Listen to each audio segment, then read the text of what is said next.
Assalamualaikum warahmatullahi wabarakatuh. Sekarang kita akan bahas silsilah keluarga Kerajaan Mataram kuno dan juga Kerajaan Medang Kamulan. Di sini pertama yang akan dibahas adalah pendirinya. Pendiri dari Kerajaan Mataram bernama Bardasana. Bardasana ini mendirikan Kerajaan Mataram, wilayahnya yang sekarang jadi Provinsi Jawa Tengah dan Jogja. Jadi wilayahnya cukup besar, yaitu daerah Jawa Tengah dan juga Jogja. Agama yang dianut oleh Bardasana adalah agama Hindu. Hindunya adalah Hindu Shiva. Keturunan Bardasana bernama Sanjaya. Nah, oleh Sanjaya, dia masih melanjutkan kerajaannya Bardasana yang didirikan Bardasana dan juga penganut Hindu Shiva. Nah, selanjutnya keturunan dari Sanjaya bernama Shailendra. Nah, Raja Shailendra ini agak berbeda dengan pendahulunya karena dia menganut ajarannya Dewi Tara. Dewi Tara ini siapa? Dewi Tara ini adalah salah satu seorang yang sudah dianggap mencapai level Buddha. Jadi makanya bisa dibilang Shailendra merubah kerajaan Mataram yang tadinya beragama Hindu menjadi beragama Buddha. Ya, jadi pada masa Shailendra terbagi menjadi ada yang beragama Buddha. Tapi yang kita harus tahu di agama Buddha mereka kan sangat toleransinya tinggi, maka mereka membiarkan kalau rakyat yang dulu masih beragama Hindu ya silahkan. Jadi tidak dilarang. Nah, setelah Shailendra meninggal, akhirnya terjadi terjadi perpecahan di mana masyarakat ada yang masih mau beragama Hindu dan ada yang mau beragama Buddha. Oleh karena itu, akhirnya setelah peninggalan Shailendra, kerajaan Mataram itu punya dua agama kerajaan. Jadi yang harus kalian ketahui, setiap kerajaan itu pasti punya agama kerajaan itu satu. Tapi Mataram punya dua agama kerajaan. Yang pertama ada agama Hindu, itu lokasinya pokoknya wilayah utara. Lalu dan juga ada agama Buddha. Agama Buddha ini wilayahnya bagian selatan, Jawa Tengah bagian selatan. Nah, siapa aja pemimpin di Mataram dinasti Hindu? Ini Hindu itu dipimpin oleh disebut dengan dinasti Sanjaya ya.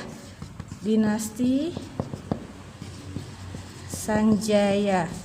Karena mengikuti pendahulunya yang beragama Hindu. Jadi, setiap orang Mataram yang beragama Hindu termasuk kelompok dari dinasti Sanjaya.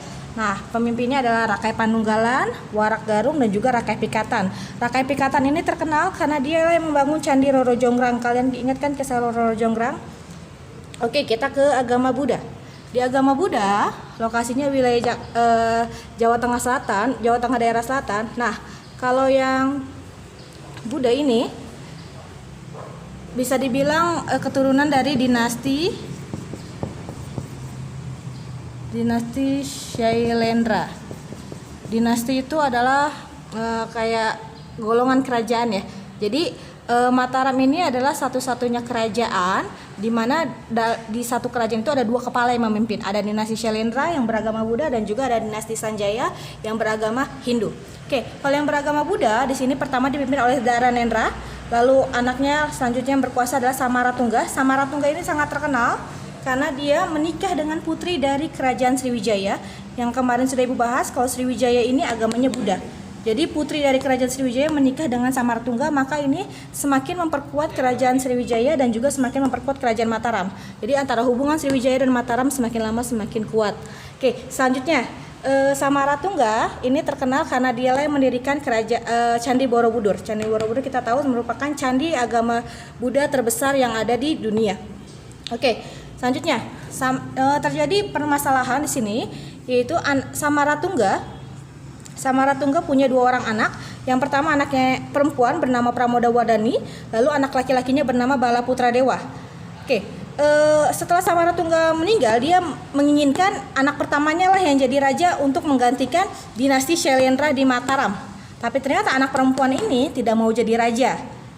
Akhirnya karena dia tidak mau jadi raja, maka tahta Samaratungga diberikan kepada Balaputra Dewa.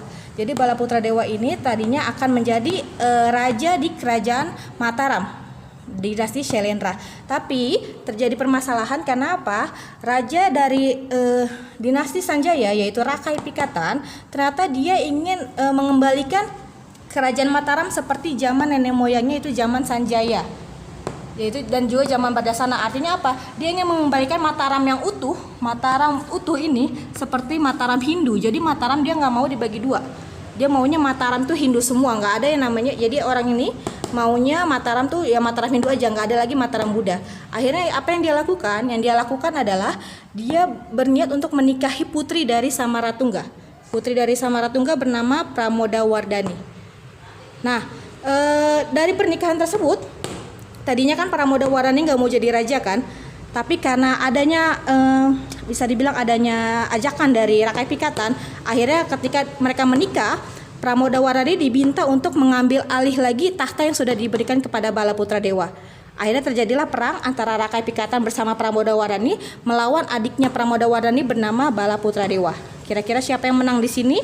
Yang menang di sini otomatis jelas ya, adalah Rakai Pikatan dan Pramodawardhani. Sebenarnya bukan menang sih, karena apa? Karena Balaputra Dewa juga sebenarnya mengalah. Kenapa dia mengalah? Pertama, dia orang Buddha. Dia nggak mungkin tega melawan kakaknya sendiri. Walaupun kakaknya tadinya udah menyerahkan tahta, tapi ternyata diambil lagi. Ya jadi dia ya udahlah nggak apa-apa, ambil aja tahtanya. Akhirnya dia kemana? Balaputra Dewa. Balaputra Dewa ini ke kerajaan ibunya, yaitu di Sriwijaya. Setelah dia sampai ke Sriwijaya, ternyata apa yang terjadi? Pada masa akhirnya Balaputra Dewa diangkat menjadi raja di Sriwijaya. Ketika dia diangkat menjadi raja di Sriwijaya, Sriwijaya mencapai puncak masa keemasan. Jadi masa keemasan Sriwijaya justru berada di masa pemerintahan Balaputra Dewa. Bahkan kerajaan Mataram atau kerajaan kakaknya ini itu bisa dibilang tunduk sama kerajaan Sriwijaya. Karena apa? Sriwijaya merupakan kerajaan besar saat itu. Jadi bisa dibilang usaha dia untuk mengalah sama kakaknya berbuah manis karena dia bisa menjadi raja terbesar di kerajaan Sriwijaya. Oke, selanjutnya akhirnya Mataram tidak ada lagi yang namanya Mataram Hindu, Mataram Buddha ya. Sekarang Mataram cuma satu, yaitu Mataram Hindu. Oke, selanjutnya dari Rakai Pikatan dan Pramodawardhani, mereka melahirkan anak bernama Rakai Balitung. Oke, setelah Balitung ada raja-raja selanjutnya. Nah, raja terakhir dari kerajaan Mataram bernama Rakai Wawa. Kenapa dia raja terakhir dari Mataram? Karena raja selanjutnya setelah Rakai Wawa itu bernama Empu Sendok. Empu Sendok ini adalah Raja Mataram juga sebenarnya, tapi pada saat dia memerintah terjadi bencana alam. Bencana alamnya apa? Bencana alamnya itu adalah Gunung Merapi. Kalian tahu Gunung Merapi yang di Jogja kan? Di Jogja, Jawa Tengah itu. Gunung Merapinya meletus. Karena Gunung Merapinya meletus, maka hampir seluruh kerajaan Mataram itu rusak lah. Karena rusak, maka Empu Sendok memerintahkan untuk memindahkan kerajaan Mataram ke daerah Jawa Timur. Jadi mereka pindah dan mereka mengganti dinasti mereka. Dinasti mereka diganti namanya menjadi Wangsa Isyana.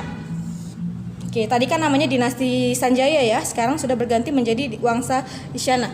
Oke, selanjutnya Empu Sendok karena memindahkan pusat kekuasaannya ke Jawa Timur, dia mengganti nama kerajaannya bukan lagi Mataram tapi diganti menjadi Kerajaan Medang Kamulan. Jadi kalau ditanya kenapa Mataram runtuh? Mataram itu runtuh bukan runtuh karena serangan ya, tapi dia runtuh karena memang dia mengganti kerajaannya dari Mataram menjadi Medang Kamulan.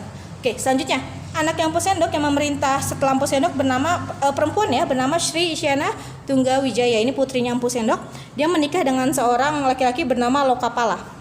Oke, ini adalah suami dari Sri Isyana.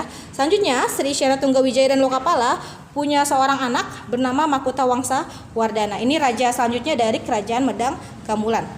Nah, Makuta Wangsa Wardana punya dua orang anak. Anak pertama bernama Mahendra Datta, anak kedua bernama Dharma Wangsa. Mahendra Datta seharusnya pengganti Makuta Wangsa Wardana itu adalah Mahendra Datta, tapi ternyata Mahendra Datta tidak mau jadi raja di Medang Kamulan. Karena apa? Karena dia menikah dengan Raja Buleleng. Jadi Raja Buleleng perempuan bernama Udayana putri Marwadewa. Akhirnya Mahendra Datta tidak mau jadi raja di Medang Kamulan atau tidak mau jadi raja di Jawa Timur.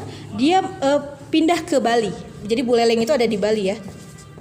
Nah, karena dia pindah di Bali, maka akhirnya tahta jatuh ke anak kedua, yaitu yang bernama Dharma Wangsa. Nah, Dharma Wangsa adalah raja dari Medang Kamulan. Oke, sekian untuk Medang Kamulan. Kita bahas selanjutnya tentang Kediri, Singosari, dan Majapahit. Wassalamualaikum warahmatullahi wabarakatuh.